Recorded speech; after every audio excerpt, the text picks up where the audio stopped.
देखिए, अभी तक हमने बात की थी ऑर्गेनाइजेशंस की, जो संगठन है, यूरोपियन यूनियन है, आसियान है, सार्क है, ब्रिक्स है। तो अभी तक हमने इनकी बात की थी कि किस तरीके से न्यू सेंटर ऑफ पावर के रूप में इमरजेंस इनका हुआ है, जो देशों के द्वारा आपस में बनाए गए हैं। इसके अलावा हम बात करेंगे कंट्रीज़ की, उन कंट्रीज़ की जिन्हें हम कह सकते हैं कि पावर के रूप में उनका इमरजेंस हो रहा है। एक न्यू सेंटर ऑफ पावर के रूप में ये सामने आ रहे हैं। तो इंडिया की बात कर लेते हैं। भारत, हमारा देश आगे बढ़ रहा है काफ़ी तेज़ी के साथ। तो ये भी एक पावर, सेंटर ऑफ पावर के रूप में हम इसको देखते हैं किस तरीके से है ये। तो ये इंडिया का मैप है, ठीक है। ये क्या कह रहे हैं, इसको क्या कहते हैं, उपमहाद्वीप, ठीक है। इसको उपमहाद्वीप कहा जाता है भारत को। और इसकी सीमाएं वेस्ट में पाकिस्तान, अफ़गानिस्तान, इधर नॉर्थ ईस्ट में ये चाइना है, नॉर्थ में। इसके अलावा म्यांमार है, बांग्लादेश है, इधर श्रीलंका है, ठीक है। इन सभी देशों से भारत की सीमाएं लगती हैं, ठीक है। तो इसी के साथ में जब इतने सारे पड़ोसी आप लगे हुए हों और रिलेशन भी जैसे चाइना के साथ में है, पाकिस्तान के साथ में है, ठीक नहीं है, तो एक बड़ी मिलिट्री, तो सिक्योरिटी का भी इश्यू होता है और उसके लिए बड़ी मिलिट्री की आवश्यकता होती है, ठीक है। भारत साउथ में जो है समुद्र से घिरा हुआ है, और इधर नॉर्थ में प्रोटेक्शन के हिसाब से हिमालय है। लेकिन इसी के साथ में ये प्रोटेक्शन के हिसाब से ठीक है, लेकिन होता क्या है कि इससे फिर ट्रेड के लिए भी दिक्कतें होती हैं, ठीक है। दुनिया से जो है एक तरीके से देश का कटाव हो जाता है। सी रूट है ट्रेड के लिए, लेकिन अगर जैसे यूरोपीय कंट्रियाँ आपस में एक दूसरे से जुड़ी हुई हैं, रोड से क्या कहते हैं, जो लैंडमार्क है उससे आवाजाही इजीली हो सकती है, तो वहाँ पर बहुत तेज़ी के साथ में डेवलपमेंट भी हुआ है उनका, ठीक है। एक दूसरे को वो टेक्निकल फाइनेंशियल सपोर्ट कर सकते हैं। यूरोपियन यूनियन की जो ऑर्गेनाइजेशन बना है और उन्होंने जो आपस में क्या कहते हैं सिंगल मार्केट की उन्होंने बात की है, वो इसी वजह से वो सक्सेस हैं। और एक देश से दूसरे देश में उनके लोग जा सकते हैं, फ्री वीज़ा की वहाँ पर बात हुई है यूरोपियन यूनियन में, तो इसी वजह से है, क्योंकि वो इजीली जा सकते हैं। लैंड मार्क से वो सभी देश आपस में जुड़े हुए हैं। तो भारत के साथ में थोड़ी सी यहाँ पर कठिनाइयाँ हैं, ठीक है। इसके अलावा भारत का जो क्षेत्रफल है, टेरिटरी के हिसाब से देखें तो भारत 7वें नंबर पर आता है विश्व में, ये इसका क्षेत्रफल है। अब क्षेत्रफल के हिसाब से बड़ा है वह भारत का भी, तो बड़े देश के फ़ायदे ये भी होते हैं कि वहाँ पर जो रिसोर्सेज हैं वो भी ज़्यादा ही होंगे। लेकिन उसी के साथ साथ में जो सिक्योरिटी का इश्यू है ये भी इमर्ज होता है। देखिए, इसके अलावा जो भारत की जो पॉपुलेशन है उसके बारे में बात कर लेते हैं। भारत जो है वर्ल्ड में दूसरे नंबर पर आता है पॉपुलेशन में, पहले नंबर पर चाइना है 1368 मिलियन, ठीक है, पॉपुलेशन है भारत की। 2019 की का डाटा है ये। अधिक जनसंख्या के फ़ायदे भी हैं, कुछ नुकसान भी हैं। फ़ायदे तब हैं जब अगर हमारे यहाँ जो पॉपुलेशन है वो अगर स्किल्ड पॉपुलेशन हो, ठीक है, उसमें जो युवा जो आबादी है, जो यूथ है, वो अगर अधिक है, वो ज़्यादा है, तो 67% इंडिया में जो यूथ माना जाता है, अगर हमने इसको स्किल्ड कर लेते हैं अच्छे से, तो ये भारत के लिए फ़ायदेमंद साबित हो सकता है और भारत एक महाशक्ति की तरफ आगे बढ़ सकता है। इसके अलावा जो हमारा पॉपुलेशन का जो ग्रोथ रेट है वो 1.2% है, जबकि चाइना का 0.5 है। उन्होंने वन चाइल्ड पॉलिसी अपनाकर ये कम कर लिया है, तो लेकिन भारत का भी ज़्यादा ही है। तो इसके अकॉर्डिंगली ये माना जाता है कि अभी हम यहाँ पर हैं, इसके आसपास अगर यही चीज़ें चलती रही तो भारत की पॉपुलेशन चाइना से काफ़ी आगे बढ़ जाएगी, ठीक है, 2030-40 तक ये 1.5 मिलियन का डाटा इसमें दिया हुआ है ये। और ये कह रहे हैं कि इंडिया की पॉपुलेशन 1.5 बिलियन हो जाएगी सन 2100 तक। ठीक है, वर्ल्ड बिगेस्ट पॉपुलेशन होगी भारत की, जबकि चाइना अपनी कम कर लेगा, वो 1 बिलियन पर आ जाएगा। ठीक है, तो भारत के सामने ये एक बड़ा चैलेंज है पॉपुलेशन को लेकर भी, इस पर कंट्रोल करने की भी ज़रूरत है। इसके अलावा बात कर लेते हैं मिलिट्री की। किसी भी देश की जो पावर है वो उसकी मिलिट्री से आकी जाती है। जीडीपी है, इकनॉमी है, पॉपुलेशन है, इसके अलावा मिलिट्री का एक अपना अलग इम्पोर्टेंस है। तो इंडिया अगर पावरफुल मिलिट्री की अगर बात की जाए, पावरफुल दृष्टि से अगर बात की जाए, तो इंडिया की जो मिलिट्री है वो आती है वर्ल्ड में चौथे नंबर पर। पहले नंबर पर अमेरिका है, दूसरे पर रशिया, तीसरे पर चाइना, चौथे नंबर पर इंडिया की मिलिट्री आती है। ठीक है, अगर ये पावरफुल की दृष्टि से, अगर संख्या की दृष्टि से देखा जाए, ठीक है ना, किसके सोल्जर्स सबसे ज़्यादा हैं, तो वो चाइना के हैं, दूसरे नंबर पर भारत के हैं। ठीक है, चाइना के 21,83,000 और इंडिया के 13,62,500। ठीक है, ये सोल्जर्स, ये 2019 का डाटा है ये। इसके अलावा जो जीडीपी पर जो खर्च करने वाला जो देश है, भारत तीसरे नंबर पर आता है। भारत अपनी जीडीपी का 2.3% खर्च करता है। ये 2015 का है ये, और जो खर्च किया गए थे यूएसडी बिलियन डॉलर में है ये।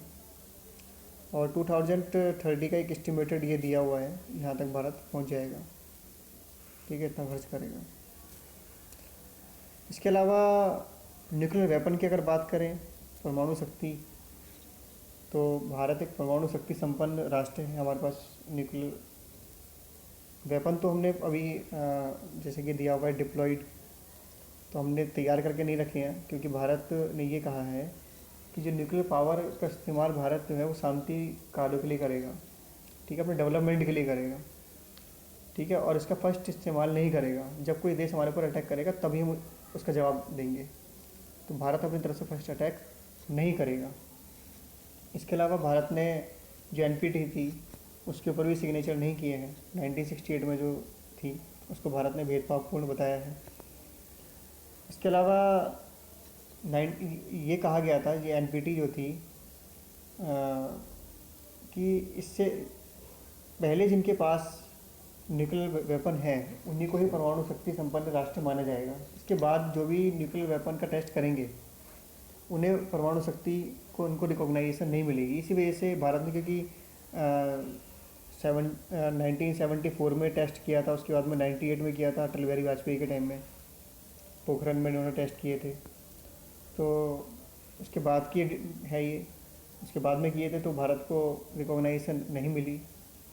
लेकिन उससे फ़र्क नहीं पड़ता है, क्योंकि भारत ने टेस्ट किए और ये हमें पता है कि हम न्यूक्लियर वेपन एक परमाणु शक्ति संपन्न हम हैं। ठीक है, अदरवाइज़ अमेरिका और रूस, ब्रिटेन, फ्रांस और चीन को ही रिकॉग्नाइजेशन जो है वो मिली हुई थी। इसके अलावा एक एनएसजी एक ऑर्गेनाइजेशन है जिन देशों ने एनपीटी पर साइन किए थे। ठीक है, वो देश इससे परमाणु जो न्यूक्लियर जो एनर्जी है, ठीक है, वो इससे ले सकते हैं, उससे हेल्प ले सकते हैं, आपस में एक दूसरे से हस्तांतरण वो कर सकते हैं न्यूक्लियर एनर्जी का। लेकिन भारत ने साइन नहीं किए हैं। उसके बाद भी इस ऑर्गेनाइजेशन से, एनएसजी से, भारत को एनपीटी पर साइन नहीं करने के बाद भी भारत को परमाणु से संबंधित जो टेक्नोलॉजी है या फिर जो ईंधन है, एनर्जी है, वो मिल रही है। तो ये बड़ी बात है भारत के लिए। ठीक है, इसके अलावा कितने डिप्लॉयड किस कंट्रीज़ के पास हैं ये इसमें डाटा दिया हुआ है, आप देख सकते हैं। ठीक है, अनडिप्लॉयड भी दिया हुआ है, तो ये सारा है डाटा। ठीक है, तो ये न्यूक्लियर वेपन है हमारे पास, तो इससे भी हमारी शक्ति का अंदाज़ा लगता है, भारत की शक्ति का। देखिए, इसके अलावा जो हमारी जीडीपी है वो भी टॉप पर है, जो ग्रोथ रेट है हमारा। ठीक है, भारत जो है जीडीपी और ग्रोथ रेट दोनों में ही हाई पर है। आप देख सकते हैं, ये 2019 में 7.8 ग्रोथ रेट ये आंकी गई है। इसके अलावा 18 में हमारी 7.4 थी। तो आप ये देख सकते हैं कि इंडिया की जो है वो टॉप पर है, नंबर 1 पर जा रही है, चाइना की सेकंड नंबर पर है और यूएस की थर्ड नंबर पर है। तो ये देशों का तो ऑलरेडी डेवलपमेंट हो चुका है। यूरोपियन यूनियन के भी काफ़ी कम है, पूरे वर्ल्ड का एवरेज लगाया जाए तो यहाँ पर टिकता है। तो भारत की जो ग्रोथ रेट है वो काफ़ी हाई है। अभी जो एक कोरोना का इशू चल रहा है इसमें भी पूरे वर्ल्ड की जहाँ माइनस में जा रही है, तो इंडिया की उसके बाद भी प्लस में ही है। ठीक है, तो काफ़ी ग्रोइंग हमारी जो इकनॉमी है। इसके अलावा जो हमारी जीडीपी है वो भी 2050 तक ये माना गया है 85.97 हो जाएगी। ठीक है, ये यूएस का दिया हुआ है, चाइना है दूसरे नंबर पर, इंडोनेशिया, ब्राज़ील। ठीक है, तो ये भारत जो है जिस तरीके से टॉप में है, तो भारत को एक सुपर पावर बनने से नहीं रोका जा सकता, ऐसा जो डाटा है हमारे सामने। इसके अलावा जो यूनाइटेड नेशन की सिक्योरिटी काउंसिल है उसमें 5 परमानेंट मेंबर हैं अभी तक। ये जो कंट्री है ये 5 परमानेंट है और ये 15 कंट्रीज सॉरी ये नॉन परमानेंट मेंबर हैं। ठीक है, तो ये 15 ये टोटल है, ये 10 ये वाली है नॉन परमानेंट। ठीक है, तो भारत की पूरी तरीके से दावेदारी है, भारत का ये कहना है कि जब डेमोक्रेसी की बात हो रही है तो इन 5 कंट्रीज़ को ही परमानेंट मेंबरशिप क्यों। ठीक है, अदर जो नेशन है उनको भी परमानेंट मेंबरशिप मिलनी चाहिए। ठीक है, तो भारत की उसमें पूरी तरीके से दावेदारी है। भारत की दावेदारी की जो बात भारत ने की है, ठीक है, उसके लिए जो एविडेंस हैं उसके लिए ये सारे क्राइटेरिया हैं वो भारत फुलफ़िल करता है। पॉपुलेशन में हम दूसरे नंबर पर हैं। इसके अलावा टेरिटोरियल साइज भारत की जो क्षेत्रफल है उसमें भी हम 7वें नंबर पर हैं। जीडीपी फर्स्ट नंबर पर हमारी जा रही है। इकोनॉमिक पोटेंशियल, ठीक है, civilisational legacy, cultural diversity, political system, हमारा डेमोक्रेसी, भारत का सबसे बड़ा विश्व का सबसे बड़ा लोकतांत्रिक देश है। ठीक है, past and ongoing contribution to the activities of the UN. इसके अलावा देखिए यूएन की जो मैं भारत शुरुआती फाउंडर मेंबर में से है यूनाइटेड नेशन की, और इसके अलावा पूरी तरीके से सपोर्ट करता आ रहा है यूनाइटेड नेशन को भारत। तो ये कुछ चीज़ें हैं। और इसके अलावा जो भारत की परफॉर्मेंस है, जो यूएन की पीस कीपिंग जो ऑपरेशन जो चलाए गए हैं उसमें करीब 1,80,000 ट्रूप्स 44 मिशन में भारत ने अपनी तरफ से भेजे हैं। जो भारत ने अपने सैनिकों को इतने संख्या में भेजा है, जो यूनाइटेड नेशन के जो मिशन जो चलाए गए पूरे विश्व भर में। ठीक है, इसके अलावा हाईएस्ट फाइनेंशियल कंट्रीब्यूशन भी भारत रहा है यूनाइटेड नेशन में। जो फाइनेंशियली भारत अपना जो कंट्रीब्यूशन है वो हमेशा से अच्छा खासा देता आ रहा है। ठीक है, और रेगुलरली डोनेशन कर रहा है several UN organs like United nation democracy fund. तो इस तरीके से भारत की पूरी तरीके से दावेदारी जो है वो बनती है यूनाइटेड नेशन में परमानेंट मेंबरशिप को लेकर। तो ये सारी बातें हैं। देखिए, इसके अलावा अगर मिसाइल्स की अगर बात करें तो भारत ने अग्नि 5 का टेस्ट करके जो इंटर कॉन्टिनेंटल बैलिस्टिक मिसाइल्स में भारत ने एंटर किया है। इसमें पहले सिर्फ यही देश शामिल थे, यूएस, रसिया, चाइना, फ्रांस और यूके ही इसमें देश शामिल थे। और भारत ने अग्नि 5 का टेस्ट करके इसमें शामिल हो गया है। और ये आप देख सकते हैं, ये पूरा ये जो है पूरा इसकी जद में आ जाता है इस मिसाइल की जो पहुंच है, ये पूरा चाइना यहाँ कवर हो रहा है, रसिया, यूरोप।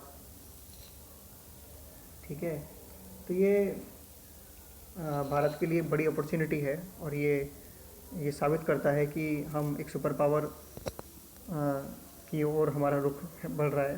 हम एक सुपर पावर बनने की तरफ हम अग्रसर हैं। इसके अलावा अगर रॉकेट्स की अगर बात करें, जो हमने अदर जो प्लैनेट्स पर जो भेजे हैं, ठीक है, तो भारत एशिया में टॉप पर है, पहले नंबर पर है और वर्ल्ड में चौथे नंबर पर आता है। ठीक है, मार्स पर जो हमने रॉकेट भेजे हैं वो सिर्फ ये देखिए, भारत ये कितना 74 मिलियन डॉलर हमने खर्च किए हैं। ठीक है, जबकि यूएस ने कितने खर्च किए, 671। कितना डिफरेंस है ना, इन्होंने इतना खर्च किया है। भारत ने सबसे कम रेट में, मतलब कम, इतना कम खर्च में भारत ने सक्सेसफुल तरीके से रॉकेट लॉन्च किया। ठीक है, ऐसा नहीं कि डेट में बहुत ज़्यादा अंतर है। नवंबर 2013 में इन्होंने भेजा है, हमने भी नवंबर 2013 में। पहुंचा कब है, सितंबर 2014 में। ठीक है, वापस जो आया है एरिवन।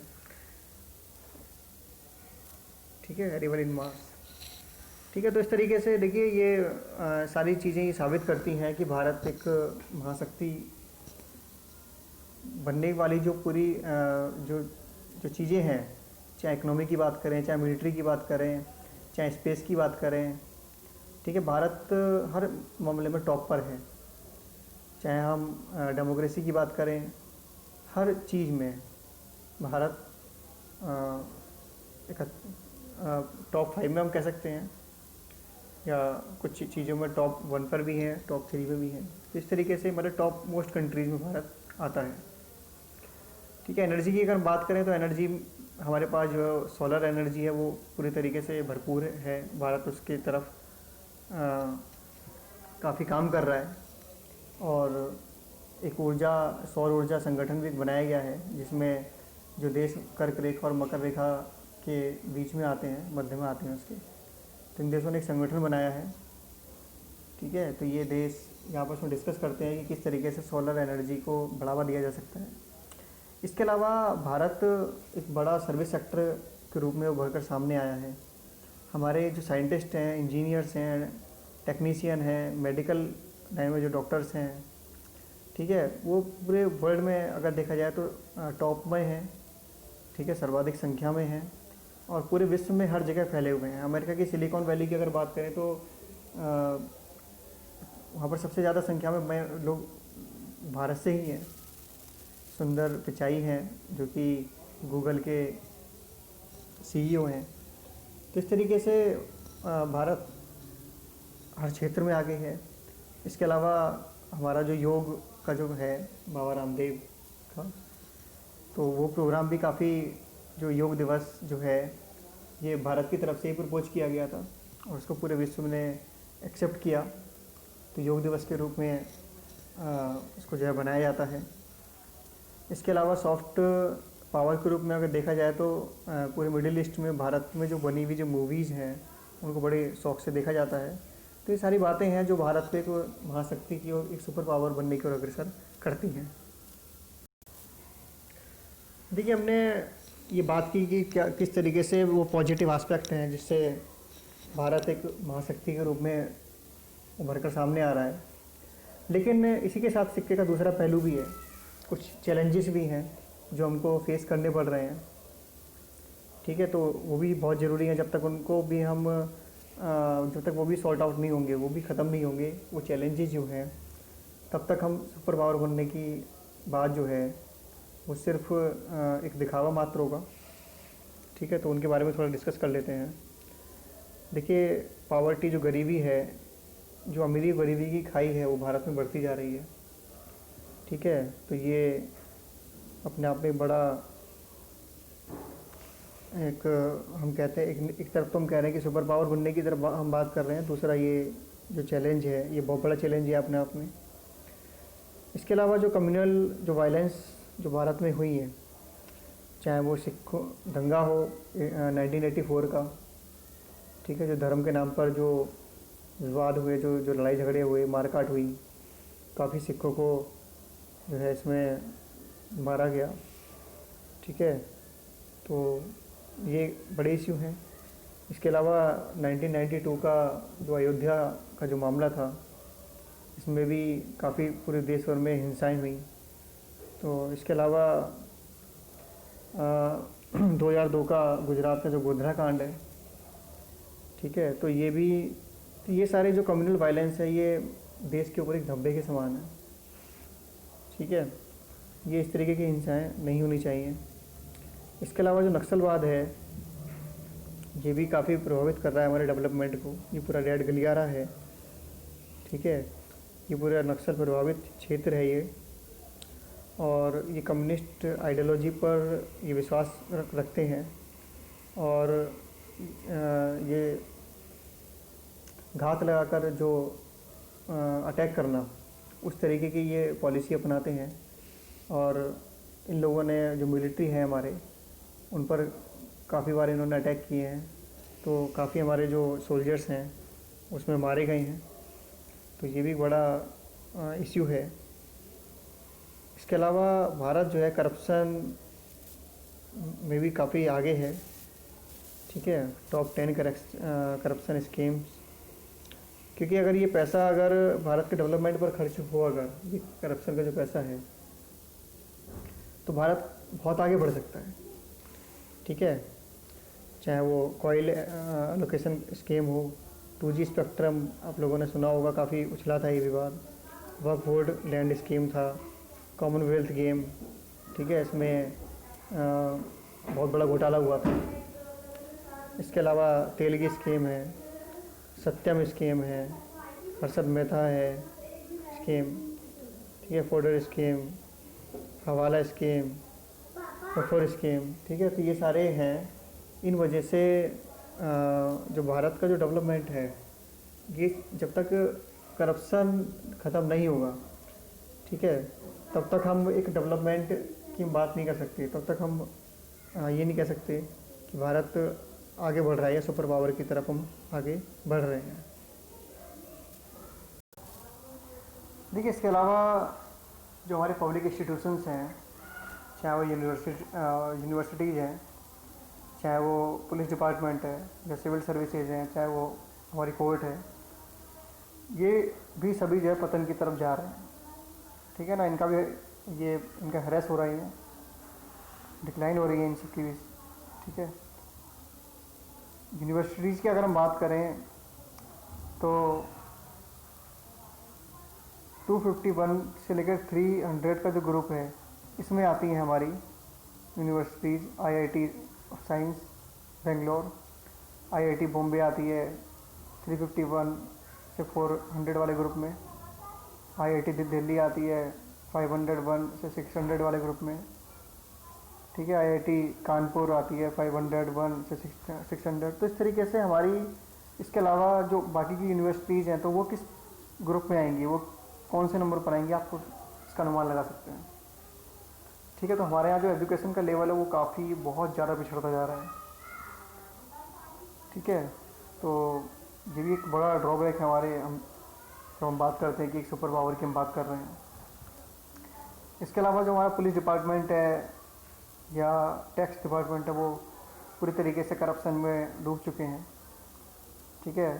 ये पूरी तरीके से बदनाम है ये डिपार्टमेंट, ठीक है, करप्शन को लेकर।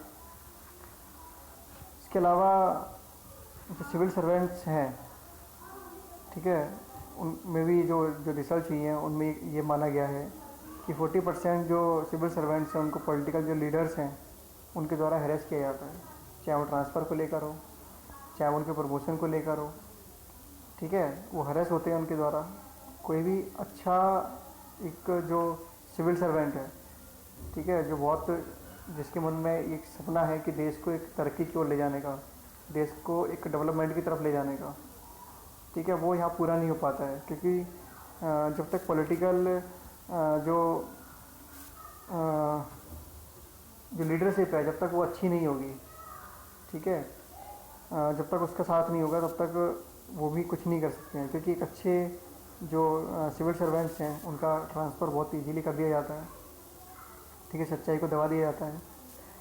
इसके अलावा 80% का ये कहना है कि उनके सीनियर मोस्ट के द्वारा उनको दबाया जाता है, उनकी आवाज़ पर दबाया जाता है, उन्हें काम नहीं करने दिया जाता है। इसके अलावा 36% का ये कहना है कि वे विक्टिम का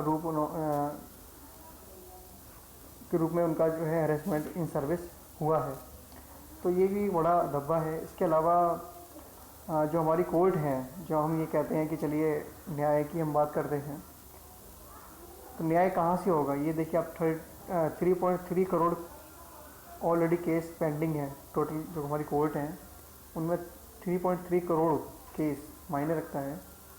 ठीक है, ये जो पेंडिंग है 2.26 करोड़ जो ये ट्रायल कोर्ट हैं उनमें, डिस्ट्रिक्ट कोर्ट जो हैं।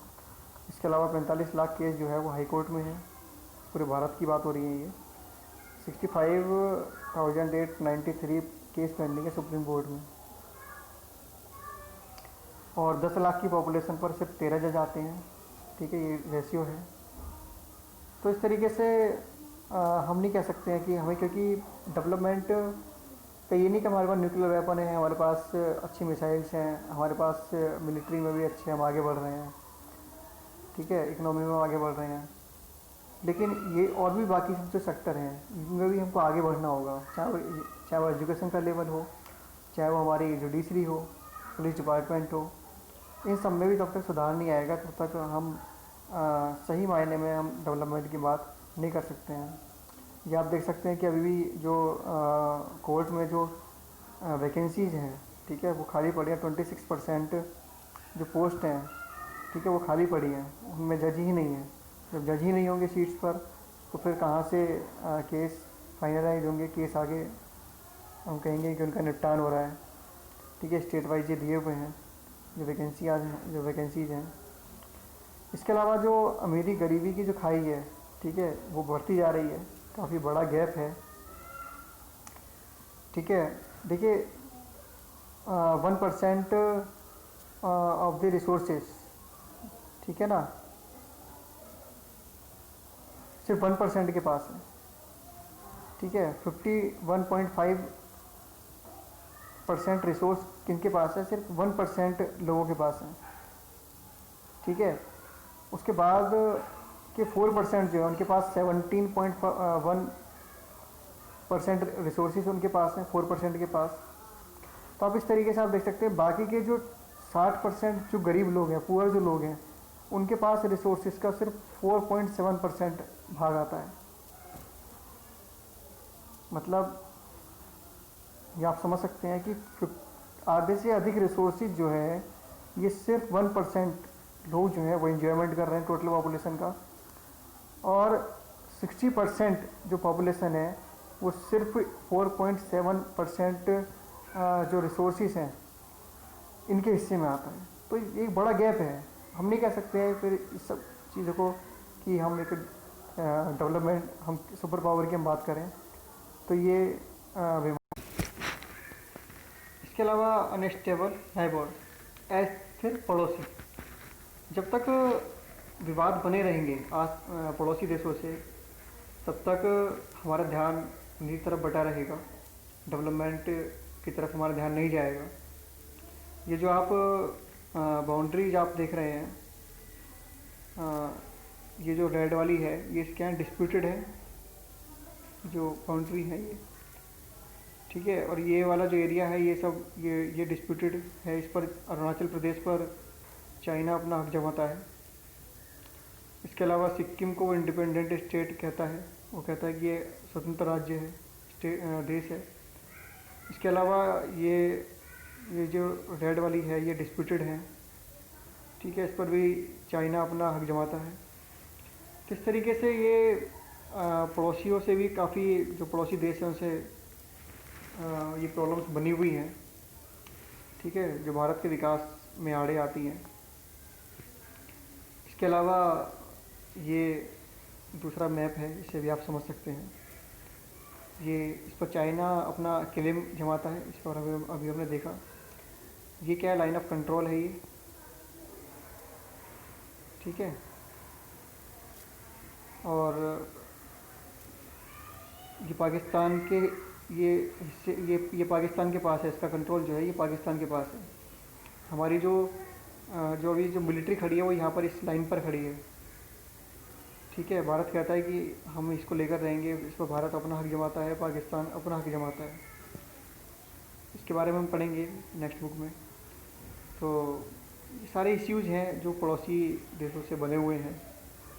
ठीक है, और काफ़ी जो चैलेंज है भारत के सामने। इसके अलावा बांग्लादेश से भी हमारे यहाँ पर 91 से पहले ये आप देख सकते हैं 17,60,917 इमाइग्रेंट्स, इतने लाख लोग भारत में आ चुके हैं जो रिफ्यूजी के तौर पर रह रहे हैं। ये बहुत बड़ा चैलेंज है। ठीक है, तो इस तरीके से ये सभी जो है भारत के लिए बड़ा चैलेंज है। हमें एक बड़ा बजट जो है इनके ऊपर खर्च करना पड़ता है। अभी जो इश्यू जो बन रहे हैं, जो मोदी सरकार ने जो सीए बिल को लेकर किया है, सिटीजनशिप के लिए जो किया है, तो वो सारे वो सभी माइग्रेंट्स को लेकर ही है, लेकर जो पॉलिसी बनाई है उससे भारत में जो काफ़ी क्लैशेस देखने को मिले हैं।